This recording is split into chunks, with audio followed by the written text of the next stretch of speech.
நீங்கள் ஒரு மெக்கானிக்கல் இன்ஜினியராக இருந்தால் அவசியம் நீங்கள் தெரிஞ்சிக்க வேண்டிய ஒரு இன்டர்நேஷ்னல் ஸ்டாண்டர்ட் இஎன் ஸ்டாண்டர்ட். இஎன் அப்படிங்கிறது யூரோப்பியன் நார்ம்ஸ் அப்படின்னு சொல்லுவாங்க. எப்படி லாஸ்ட் வீடியோவில் வந்து நம்ம ஏஎஸ்எம்இ ஏஎஸ்டிஎம் இதெல்லாம் பார்த்தோமோ அதே மாதிரி இந்த வீடியோவில் இஎன் ஸ்டாண்டர்ட்ஸ் பற்றி பார்க்கலாம். இஎன் அப்படிங்கிறது வந்து யூரோப்பியன் நார்ம்ஸ் அப்படின்னு பார்த்தோம். கிட்டத்தட்ட ஒரு 44 கண்ட்ரீஸை வந்து யூரோப்பியன் கண்ட்ரீஸ் அப்படின்னு சொல்லுவாங்க. இப்போ இன்றைக்கி இஎன் 10204 அப்படிங்கிற ஸ்டாண்டர்ட் பார்க்கலாம். இந்த இஎன் 10204 ஸ்டாண்டர்ட் அப்படின்னா type of inspection documents for metallic materials. அதாவது மெட்டலிக் மெட்டீரியல்ஸோட இன்ஸ்பெக்ஷன் டாக்குமெண்ட்டில் என்னென்ன டைப் இருக்குது அப்படின்னு பேசுது.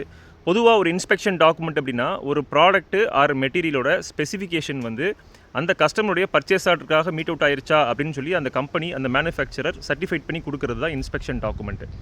இந்த இன்ஸ்பெக்ஷன் டாக்குமெண்ட்டில் இந்த இஎன் 10204 ஸ்டாண்டர்டுக்காக ஒரு 4 காமனான மெயின் டைப்ஸ் இருக்குது. அது வந்து 2.1, 2.2, 3.1, 3.2ன்னு சொல்லுவாங்க.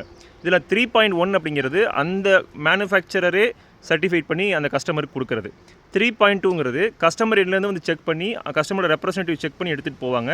இல்லைனா third party agency or external agency யாராவது ஹையர் பண்ணி அவங்க செக் பண்ணி அந்த டாக்குமெண்ட்டை கிளியர் பண்ணுவாங்க. இதுதான் 3.2ன்னு சொல்லுவாங்க. இஎன் 10204 ஸ்டாண்டர்டை ரெஃபர் பண்ணுங்கள். இன்ஸ்பெக்ஷன் டாக்குமெண்ட்ஸ் ஃபார் மெட்டலிக் மெட்டீரியல்ஸோட டைப்ஸ் பற்றி நிறைய தெரிஞ்சுக்கலாம். மெக்கானிக்கல் இன்ஜினியரிங் சம்மந்தப்பட்ட மோர் கான்டென்ட்டுக்கு தொடர்ந்து என்ன ஃபாலோ பண்ணுங்கள்.